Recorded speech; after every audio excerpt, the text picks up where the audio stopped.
Tales from the Fog. I'm your host, Casey, and with me, as always, is the amazing and wonderful ninja warrior, Veronica. How are you doing? Hi. I'm good. How are you? I'm good. All right. Yeah, things are going. Halloween's coming up fast. All kinds of amazing things coming up. Yeah. But first, I want to talk about your second Ninja Warrior competition. You do? Yeah. Let's start off with that. So we were talking before about this regional Ninja Warrior competition thing that's happening around the country. And we talked about the obstacles that existed and all that fun stuff and kind of gave an overview of the structure of the thing. So this was more of the same. It was week 3 of 5, I think. There were 5 total comps in the regionals. And this was the third one. It was the second one for me. So same deal. We all piled in the car, drove out to San Dimas. It was open gym for the first hour, and then competition started, and we got to watch the young adults and it was like the older teens, and then the young adults, and then of which there was one, and then the pro.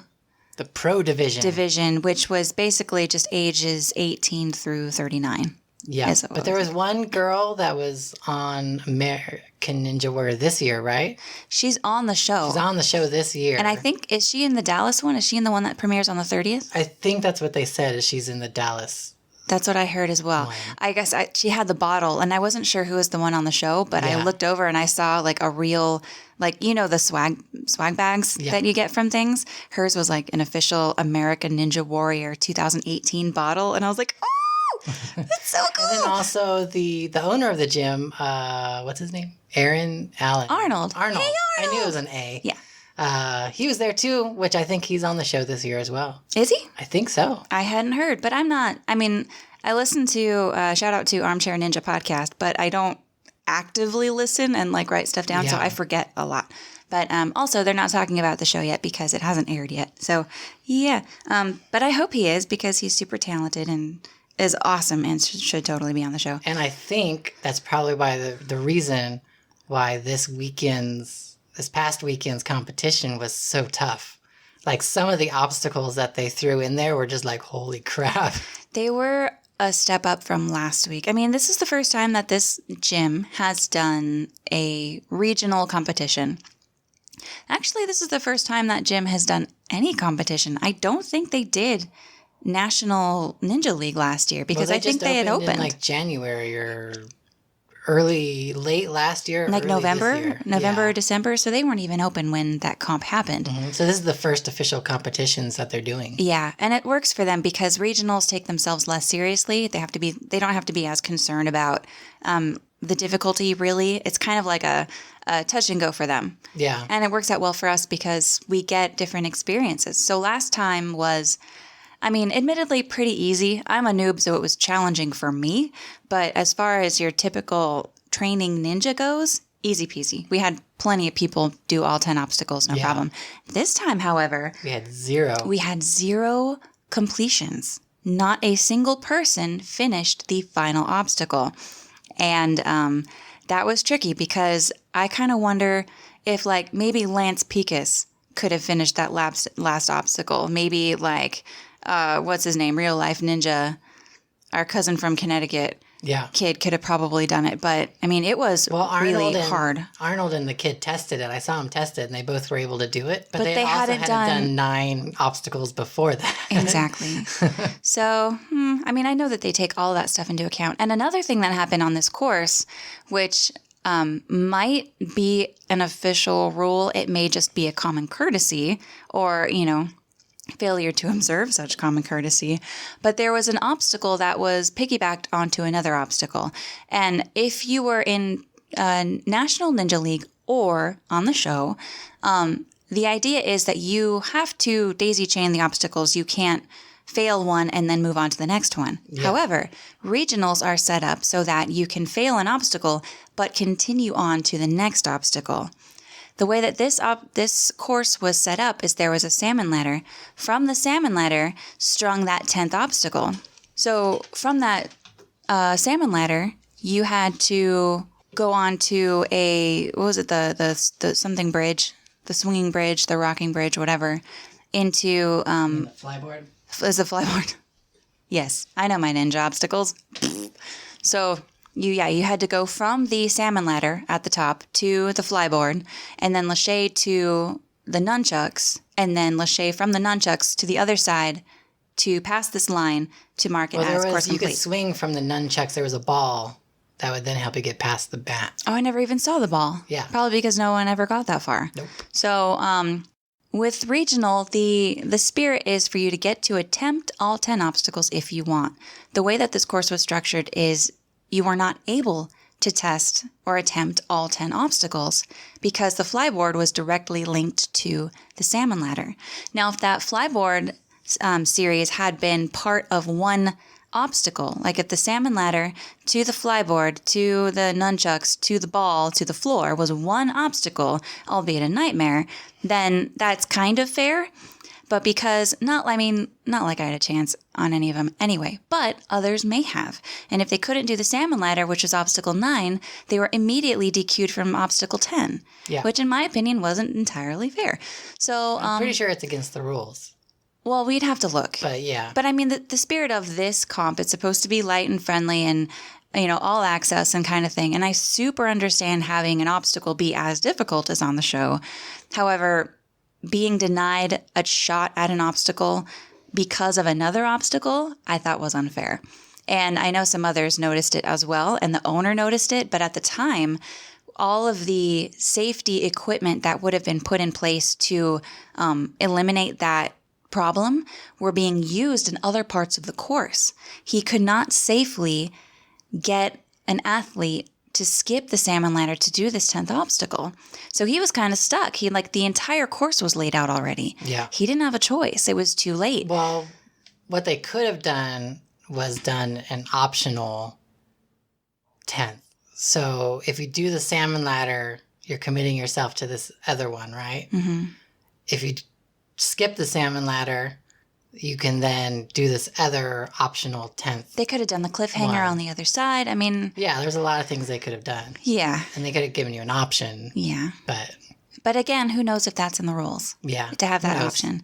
It's still kind of green, and I'm sure it's documented somewhere. This is the first year they're doing this kind of thing, right? With the No, I think this is the 4th year that regionals have existed. It's the first year that regionals have existed in the Southwest region. Oh, okay.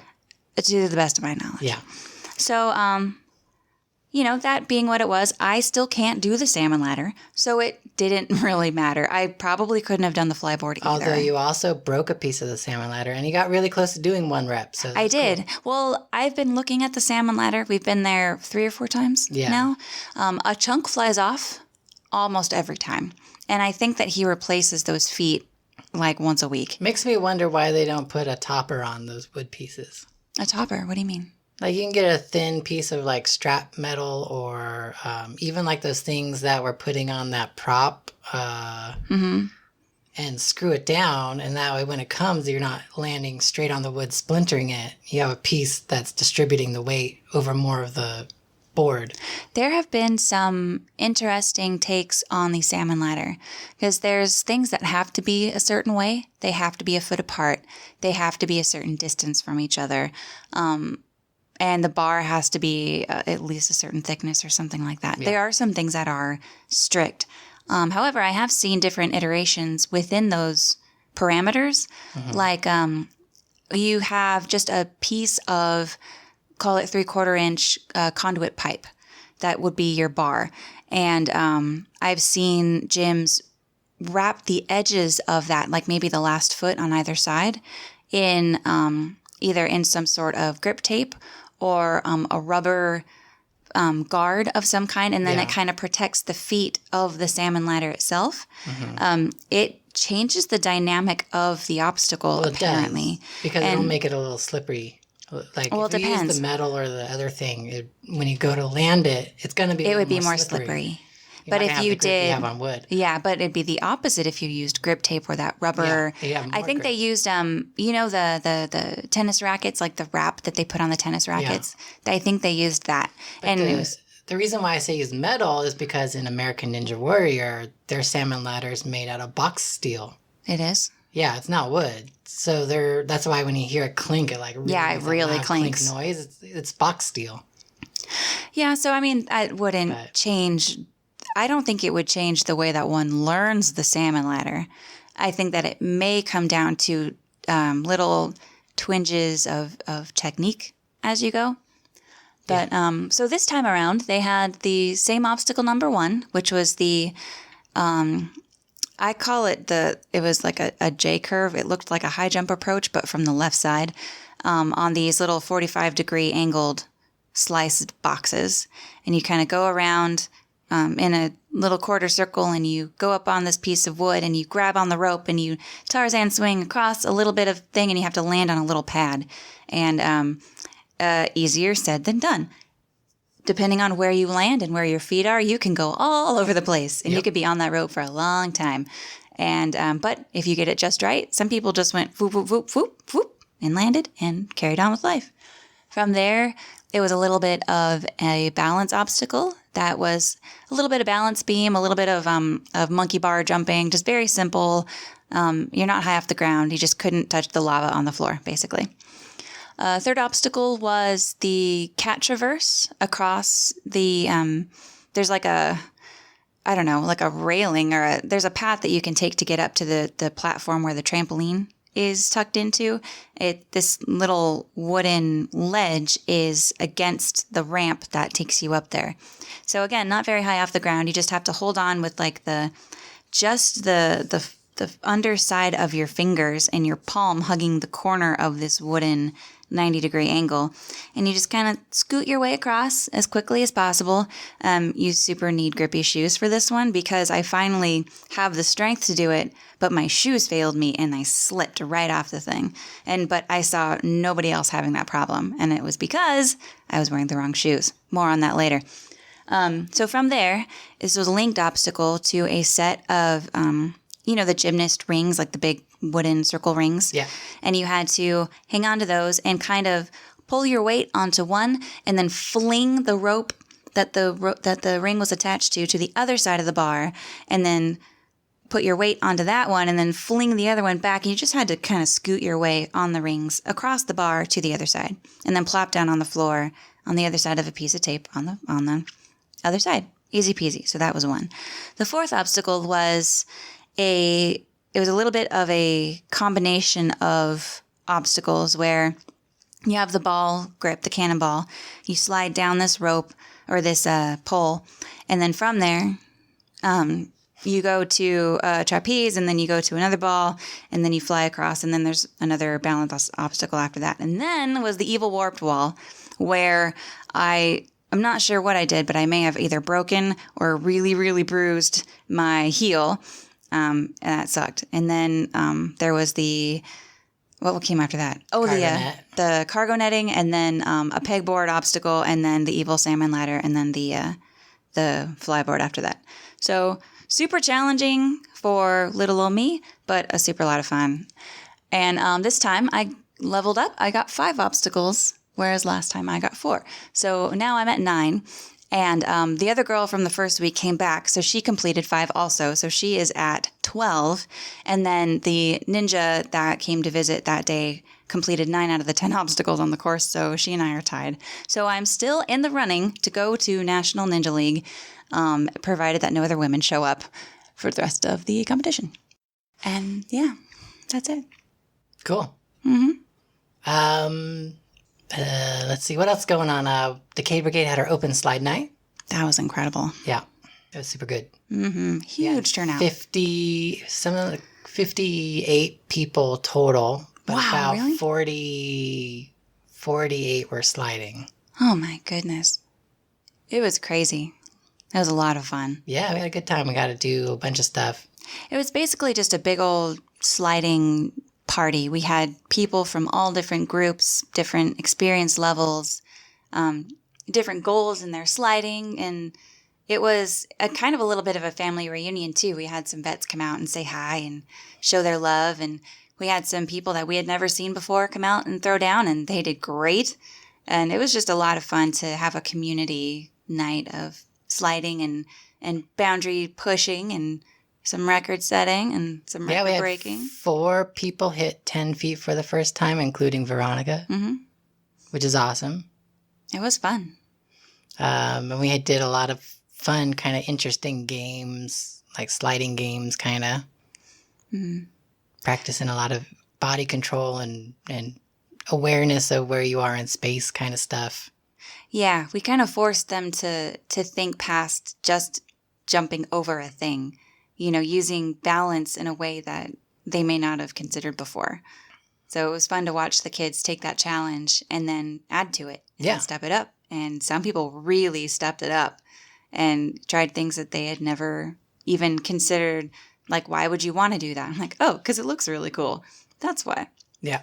So yeah, huge success with the slide night. And I hope that we can make it an annual thing where it's just a big ass party. I hope so too. I wanted to do something a little bit more, like add some layers to it, like have like a rummage sale of sliding stuff or have food there and drinks there. But at a certain point, it becomes a circus, and I didn't want it to be too crazy on its inaugural Yeah, year. well, maybe we'll build it up to something. Yeah, we'll make it a thing. Yeah. Possibly.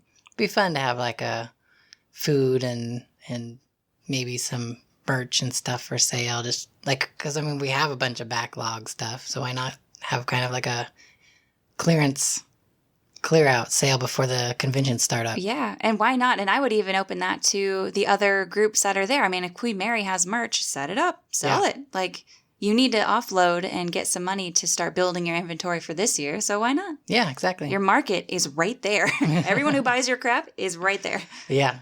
Yeah, so that was a huge success. Yeah, it was very cool. Let's see. Speaking about conventions, Midsummer Scream announced the Epic Home Haunt panel, and it's in conjunction with the Epic Home Haunt documentary that's coming out. I don't know if you watched the trailer that they just released. I did not. So Saga, I believe it's called Saga Productions, is doing a documentary called Epic Home Haunts, and it's actually all Southern California based. Mm-hmm. So they're going to go to Boot Hill is one of them that I guess they spent like 3 years documenting each build season of each haunt and all that stuff. They do interviews with a bunch of people. But they're covering Boot Hill, Beware the Dark Realm, Restless Souls Manor, and Rotten Apple 907. Okay.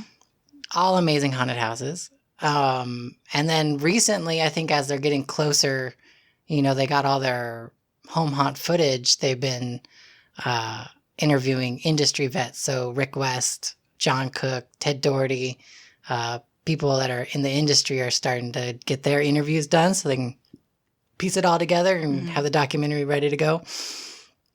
But they're actually doing an Epic Home Haunts panel. So I don't know exactly what it's going to consist, if they're going to bring on some of the home haunters as well as the people doing the documentary, or if it's just going to be about the making of the documentary. But sounds cool. Probably a little bit of not a preview, but maybe, drawing from the documentary so that people will be interested in buying the documentary. Yeah, maybe they'll show a cool, extended trailer. That'd be neat. Yeah. Good opportunity to do that. Yeah. Get in the creator of Midsummer Scream, or one of the creators of Midsummer Scream, who's in the movie, should probably be on that panel. Maybe he's he Moderating moderates, so maybe that's one of the ones he's moderating. Oh, that'd be neat. That'd be very appropriate. Yeah. Especially since Rick is a huge home haunt fan and, champion of. You can tell by the way that they are putting together the spooky section. The spooky section? The Hall of Shadows? Hall of Shadows? I like spooky section better. Maybe we should get him to change it. It's the spooky zone. Woo! Good news. Any other news on the Midsummer Scream front? No, not too much else has come out. I don't remember if we talked about it. We may have in a previous podcast, but they're also doing a panel with the creators and the production teams that have started doing the haunted attractions and themed entertainment attractions for movies. So like the It House, the one that they did for the re-release of the classic horror movies. Yeah. Ready Player One attraction, like the team that, the production companies that are putting those on. They have a panel with those people talking about how the movie industry is now embracing these live environment things as a marketing opportunity. I would love to see that. Yeah, that'd be a really cool one to go check out. Definitely. I've been curious about that since I first heard about these events just popping up and then disappearing. Yeah, they're What only a there great for like 2 opportunity. weeks, 3 weeks, and then they're gone. It's like, But it's perfect. I mean, Yeah. it's like a haunt. It's only there for a couple of weeks typically, Mhm. and then it disappears. But that serves such a huge marketing service yeah. to the studios and to the filmmakers that I wonder, that's got to be good money. I think it Right? is too. Yeah, I mean, it has to be, and the amount of marketing, I think that they get out of it, because it's like they can put commercials out, they can do YouTube commercials, they can put their trailer out on YouTube, Facebook, etc. But it's hard to get news agencies to report on like a movie coming out. But when you have something like the It House landing in the middle of Hollywood, and you like almost every day I was seeing like things on Facebook of like NBC, ABC, CBS, like reporting from the corner of the street there with the It House behind them. They would have never gotten that coverage No way. with anything else. No, and like the results, like the proof is in the pudding, because Ready Player One is like the number 4 grossing movie in the box office. Like it did so freaking And I well. think it was a movie that I don't think a huge portion of the population read the book or knew the source material. So I think it was one that they did have to find a unique way to market it. Yeah. It must have worked. Either that or they were genius about when they dropped it into theaters. Yeah, and made sure it wasn't between parallel. all the Star Warses and the Marvels and the DCs. But I mean, it did great. Yeah, it did really good. Let's see what else is going on well, we can talk about movies. How about a movie? Ooh. Zombieland 2 with the original cast is scheduling their release date for 2019. Have they started production yet? Oh, well, 2019 they have to have already. I would imagine so. Yeah. Neat. I'm sure either they've already started filming or going to start filming very, very soon. I don't know how long movies take these days. My guess is it'll probably be October-ish 2019, so they have a year and a half. But if, so if they're filming now, that'll give them like a year to edit. That was such a great film. So what's the premise? Are they picking up where they left off? They're keeping it quiet. There's not much known about it. All that's known is the original cast is coming back. Okay. That was a great cast. Yeah. Excellent. So I imagine it's not too far in the distance in the future or the past of the event. So probably around the same time frame. Yeah. Maybe it goes Walking Dead where they like meet other groups and other survivors and things like that. Well, they did last time too, right? Well, they ran into each other. Well, and other people that were alive and crazy. Like they killed Bill Murray. Yeah. Spoilers. Jeez. By the way, spoilers if you haven't seen the movie that came out 1,000,000 years ago. Also, if you're listening to a podcast called Tales from the Fog and you haven't seen Zombieland, shame on you. You deserve to have it spoiled. We don't want to shame anybody. Just go watch that movie. We apologize. And Bill Murray does not die, okay? Well, you don't have to lie to him. Spoilers. You did it first. Doesn't count.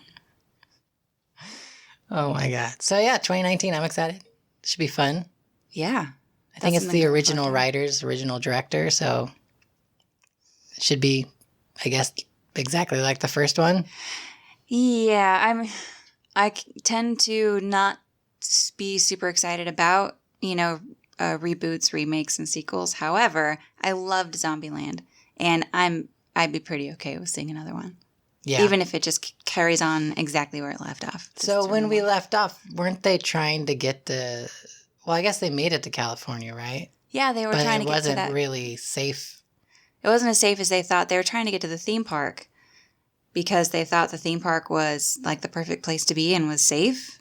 And, nothing is what you think it's going to be. Yeah. So was there anything at the end that led you to what might have come back? It's been so long since I've seen it. I can't remember the actual, if there was anything that hinted at where they might be going. There might have been an Easter egg in there. Yeah. I don't know. Interesting. Possibly. Yeah. I don't know. I'm excited to see it. I love Zombieland, so.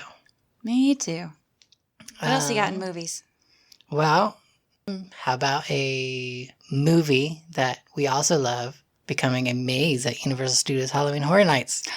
I'm listening. Trick or Treat. Yay! finally, after years and years and years of fans asking for a trick-or-treat maze, they are finally doing a trick-or-treat maze. They're going to do it on both coasts. Cool. Which means they'll be completely different, and both coasts will say that they have the better one. Of course, because they always do. What the hell took them so long? They just didn't have any other IP to exploit this year, so they finally did that one? Maybe that is. Maybe they're like, we don't have a whole lot of interesting stuff, so let's do trick or treat because that'll at least get people in the gate. It will. Or maybe, I mean, you never know why they do those things. Could have been totally intentional, just to keep them asking, keep them wanting, and then drop something that they've been asking for forever. Yeah. Well, also, isn't there a trick or treat sequel in the works? So it could be a way to also kind of get it back in the public consciousness. They are good at throwing stuff into the zeitgeist. But yeah, very much looking forward to that. I think it's going to be cute and creepy and awesome. I mean, they don't mess that kind of stuff up, really. I mean, everything they do is gorgeous and scary. And, It'll be interesting to see how they put it together because Trick or Treat's kind of like 4 different storylines going on at the same time. And it'll be interesting to see how they weave that into a single haunted house. They'll probably pick 1 or 2. No, then the thing is at 4. It'll follow 4? Yeah. Wow. Well, cool. Then either you're not going to get enough to understand what the hell's going on, or it's going to just be a big old mush of scariness. Or it's going to be a really, really big maze, which I'd be fine with. They Where haven't would they put it? really done a gigantic maze. It'd have to be on one of the ones in the back lot. Yeah. I wouldn't mind seeing a longer maze, especially after The Shining. That one felt really short. Yeah. Is that coming back this year? Do they have any mazes that come back? They don't repeat. Like, they very, very rarely repeat. And if they do, it's a couple years later. Okay. Well, they're busy. I think the only time they ever repeated in a row was House of a Thousand Corpses. Why? Well, they said it was because by popular demand. I say it's because they didn't have money. They didn't have Their anything budget else. got cut. Look, there's a reason that mazes at Knott's last for 5 years. Yeah. And it's not because they last for 5 years. It's because they don't want to have to build anything else for 5 years. Yeah. By the 5th year, those things are being held up by duct tape and gum. A will and a prayer. Yeah. Yep. Yeah. It's pretty crazy. But yeah, we'll see what happens, huh? Trick or treat. Is that the only one that they've announced so far? No, they've announced other ones. What else do they have? I don't know. Okay. That's in the past. If you want to know what it is, we talked about it a few podcasts back. Then how come you don't know if we talked about it already? Hey, man. Mr. Font of Knowledge. I have so many spinning plates going on right now. I don't remember what I did 5 hours ago. So, yeah, what else you got going on? Well, this is going to be a fun one, and it actually ties into our last segment. So I want to get your thoughts. You love Disneyland, right? I do. You like the alcohols, right? Yeah. Disneyland has never served alcohol. Besides Club 33, which doesn't really count. Okay. But, however, Florida, the Magic Kingdom, which is Disneyland's baby brother, Okay. has announced that they are now serving alcohol at all restaurants. Really? Yeah. What kind of alcohol? I assume beer and wine. Just the easy stuff? Yeah, I doubt they would go hard alcohol. Well, I know that the dads are all going to be very happy. Yeah. But what's your take on it? I don't think that alcohol is that sacred. I think that just like with anything else, it's not the thing, it's how you deal with the thing. Like, there's sugar at every 5 feet in the park. If your child has some weird rambunctious disorder where every time they come across candy, they lose their goddamn mind, is that the sugar's fault? Or is it the child's? Not the child's fault, but the situation that they're in. I think that offering alcohol is going to do nothing but generate revenue for the park, and it's not going to affect a damn thing. That's my opinion. I think that parents are going to be a little bit more relaxed. I think that, frat boys are going to be a little bit more rowdy, but they're drinking in the parking lot anyway. Yeah. Like, I care. I don't care at all. Well, and the thing is like knots and stuff, they're going to price it at a point where it's like, unless you plan on have like a $2,000 a day budget on beer, you're not going to get You drunk. gotta really want that beer. I need a Stella so bad right now. These kids are driving me nuts. Oh yeah, I mean they're not going to be giving you any 10% ABV stuff either. No, I mean it's gonna be Bud Light. or Budweiser, Yeah. Coors, Miller. I don't think. Why are people getting... Maybe a Blue Moon or a Shock Top, but Yeah. that's about the I think the that's top end. as Probably. risque as it's gonna get. Yeah. Is there anybody who's up in arms about having like the devil's spit Well, I in think the theme park? I think the main thing was Walt Disney was against it. He didn't want to have alcohol in the park because he didn't want it to be like a carnival. And he saw how the parents acted with the kids at the carnival, and he's like, my park's not going to be that way. I'm not going to serve alcohol. I think that might be So, a little I bit think, like that's not necessarily like you're blaming one variable, assuming that one variable is responsible for an entire like outlook on life. You know, like your whole attitude about the carnival is different than your attitude about Disneyland. First of all, you didn't pay $120 to get into the carnival. You know what I mean? Like, you really want to be at Disneyland. You suffer through the carnival. You go because your kids want to go and you're like, whatever. I'm going to go get hammered so that this is less miserable for me.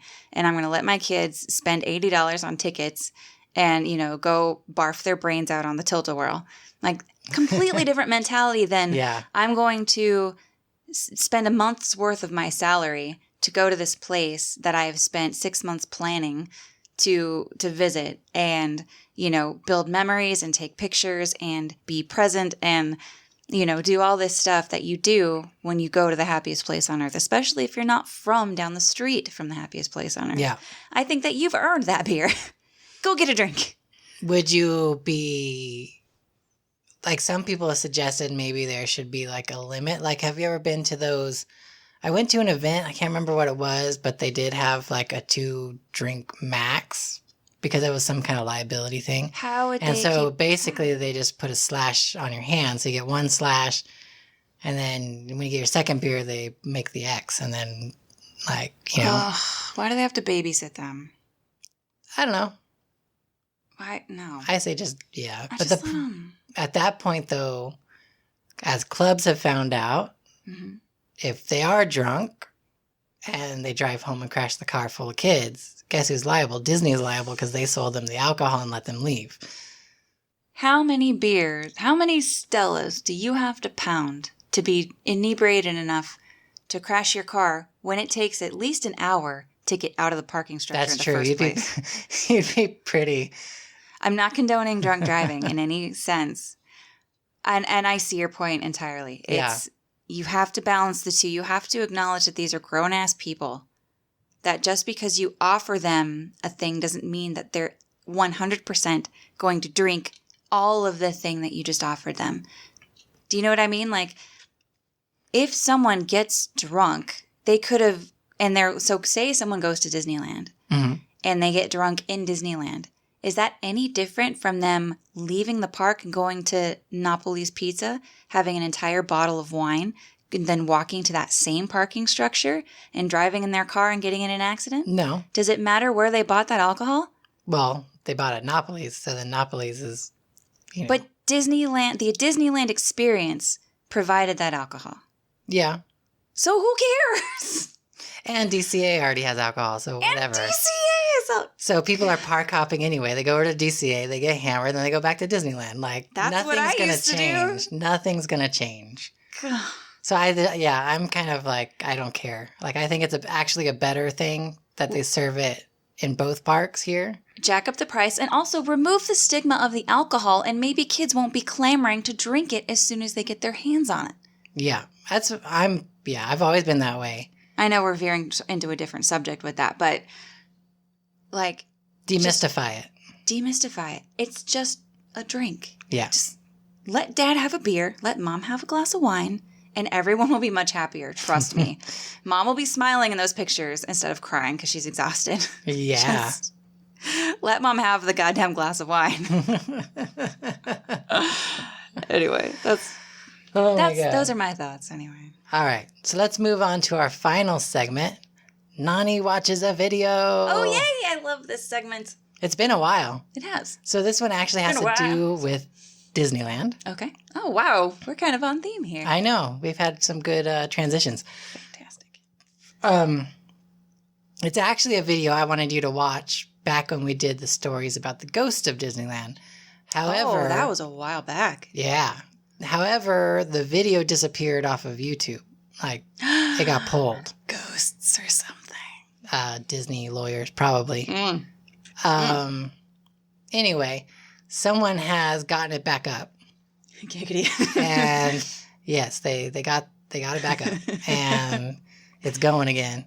And Oh, so, good for him. and but it's part of like kind of a montage of different scary videos. Is it one of those montages with the really bad voiceover? Yes, it is. Oh, I love those so However, much. I muted it because there's copywritten music on it, and I don't want it on here. So See, we're not look gonna at get you planning we're not gonna ahead. get the audio. We're just gonna watch the video. So you're gonna have to explain to the viewers what's going on as we watch this video. But it's also on this monitor over here, so you're gonna have to kind of look that way. Okay, so I'm looking up over here. Yeah. Okay.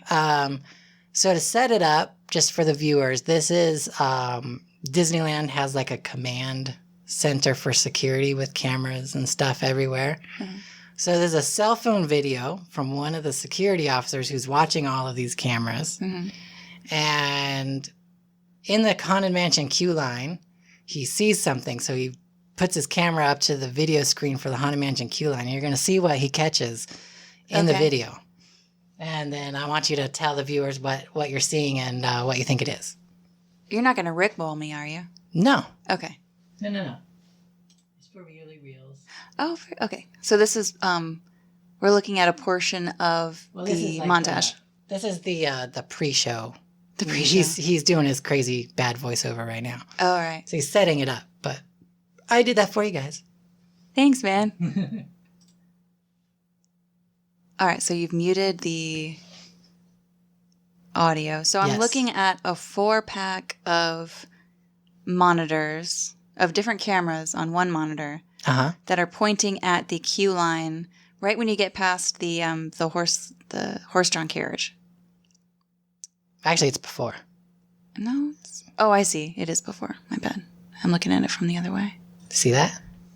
Right through the gate. So it's... really? All right. So I've seen this one before. Have you? Yes. I know, this is so exciting. So a series of questions come to mind. Yeah. Why is this guy having his cell phone ready, looking at all these things? when Well, the you park could is tell closed? at the beginning that he pulls it out. So he's not like has it set up ready to go. I watched a video once of someone breaking down the science as to why the optical illusion happened. Uh-huh. And I don't remember what it was, but it would be super helpful right now if I did. But I mean, it's a really cool illusion. It's whatever happened that caught the light the way that it did is really neat. But it is not a ghost. So you don't think it's a ghost? No, of course So not. what do you think it is? Because I had to get something. So what was the camera picking up that made it look like somebody was walking? It had something to do with the reflection, like the way it was somebody walking, but there's like a piece of glass in between the lens and what the camera is actually recording, and something was walking in a way that reflected against that glass and then bounced into the lens recording. So it was Just just kind of like a Pepper's ghost. Ghost illusion, yeah. But the camera was picking it up as if it was looking at the queue line and the street when really he was in a different spot. Is that what you're saying? Yes. But I mean, I don't have the answers. I don't know. I mean, it looks really cool, but it's not enough for me to be like, "Oh, that's a ghost." You know, cuz I don't think that it's a ghost at all. Well, it was very very human like in its movements. Like it does look like somebody walking. Yeah, but we really like to assign human traits to things. And I would assume if I saw a ghost, it would be less like that. I think, yeah, I mean, if a ghost presented itself, Like, because could it looked like it be- had weight to it, right? Like, you can tell when an object is moving, and it was moving really smoothly. you could tell there's like physics being Yeah. in place, and you wouldn't think you'd see that with a ghost. Yeah. I mean, is there a way to replay it easily, even though it's a clip in the middle of the thing? All right, we're going to play it back and see if we can further try to break it down. So we've got a lot of glare already coming off of all of these lights. See? The interesting. You know what that is? It looks like a flashlight, and you've got the strings, like the light flares on the top and bottom, and you see like all you see is a shape, and you've got flares on the top and bottom. Like I think that's a person walking, but it's not a freaking ghost. It's the reflection of somebody. I think it's a Pepper's ghost. Yeah. And I think that the light is shining on the person so that you could see them, and that light bouncing off of them is creating those. So what it could be is somebody that's working there that has one of those construction vests, like the and the lights reflecting off of it. Yeah, could be. It's interesting though, because wherever they are, they're following pretty closely to the other path that they're being reflected on. They are, but did you notice how he walks through that gate right there? Uh-huh. He doesn't walk through the gate. That layer that he walks over the entire image. Yeah. So he walks essentially over that pillar. Mm-hmm. If he was a ghost walking through a fence, the pillar would have been solid and he would have walked behind it. Yeah. But he was just like a superimposed image on top of it. Mm-hmm. So, yeah. I mean, it's neat, and I really like those things, and I love these kinds of videos. I watch them all the time. They make me super happy because I'm like, that's so stupid, and it makes me feel smart. Yeah. Even though it's just dumb. But yeah. It's still a fun video. We need to call this segment the skeptical Nani takes the fun out of every video. Someone's got to do it. Yeah, I guess. I'm such a party pooper. I try to make up for it. Yeah. All right. Well, that's all I had. Do you have anything going on? No, man. I guess we can do a quick little Decay Brigade update. We talked about the show, but we officially started practicing and building music and shows and crazy stunts and crazy obstacles and fun things. And yeah, that's all you get for now. But fun things are brewing, and it is going to be a mighty fun time. Especially the fun thing that's sitting on our porch right now, which I can't tell you what it is. You're going to see stunts you ain't never seen before. Well, in this application, anyway. It's going to be a good time. Yeah. Definitely don't miss it. Multimedia. I will tell you that. That's new from last year. It's an evolution in our show. Every year it gets a little more crazy. Well, yeah, which makes my job harder, but yes. But it makes it really great for the audience. Like every year we kind of figure something out. I mean, like you get something locked down and you're like, okay, what new can we do? Yeah. And this year that happened in a few different areas. Like as far as production, as far as stunts, as far as obstacle construction. Like we leveled up a lot of different ways. Like our talent tree grew in every branch. Yeah. It's going to be something special. So this year, instead of trying to lock down one thing, we're locking down 5 new things. Yeah, whatever. kind of. Yeah, because it's even growing in ways that we can't even talk about yet. Yeah. So it's going to be interesting. Some fun stuff on the job gig. Casey and I have got a PA gig and modeling gig coming up here soon. I've been doing PA work on a feature film in Hollywood. I'm hoping to get more of those. That's it. Really? Yeah. That's all the fun stuff. Yeah, I think so. Yeah, got 2 dogs. They're great. They're hairy. I can't think of anything else that would fit within this. That last one doesn't even really count. I don't know. They're pretty scary sometimes. Oh, my God. All right. So I think that's it for us, huh? I think that pretty much covers it. All right. Well, you guys can follow us on Facebook and Instagram at Tales from the Fog. You can follow Veronica on Instagram and Twitter at Veronica Voices. You can... What else can they do? Oh, follow the YouTube channel on Decay Brigade because I'm occasionally putting stuff on there. And do we have like an iTunes thing? Like, can people find us on iTunes? You mean the podcast? Yeah. Yes, you can find us on iTunes. You can find us on Stitcher. You can find us on TuneIn Radio. You can find us on any podcast app you feel like using that uses iTunes as a directory. Cool. Well, what I wanted to say was thank you to everyone who's been leaving us reviews and rating us, because you guys are super awesome. And we kind of like neglected that part. We forget that people rate and review things. And then we found it and we're like, oh, well, that was very nice of you guys. Yeah. Thank you guys for our 5-star rating, which is pretty crazy. We say here and just talk about a bunch of stupid shit and then we get 5 stars. But whatever. Yeah, thanks, you guys. It's awesome. So yeah, if you haven't and you feel like it, then it would be an honor for you to do so. The more reviews and ratings we get, the easier it is for people to find our podcast. So if you want to share the love and want other people to hear our insane ramblings on, then that's a good way to get it to show up in people's search. So if you feel so inclined, then that'd be super cool. Yes, and the more people that listen, the more sponsors we can get, which would actually help pay for the amazing amount of money it costs to do something for free for everybody. I know. That's such a weird thing you don't think about in the early days. You're like, wait, it costs how much to host a podcast? It costs how much for the equipment? You're in the red for a while. And no one's doing this for the money. I mean, no. We're doing it so that we can reach out to people who are, a little off like us and are into the same kind of things as us. But, it's at a point, I guess, it's something to consider. Breaking even would be pretty sweet, but, obviously it's not on our list of things to do today. We just want to, reach out and tell you about our lives and, our little world and hopefully share some creepy fun stuff with you guys. So thanks for coming along. Yeah, thank you guys. Anything else? That's it, man. All right, guys, until next time, we'll see you in the fog. Bye, guys. Bye.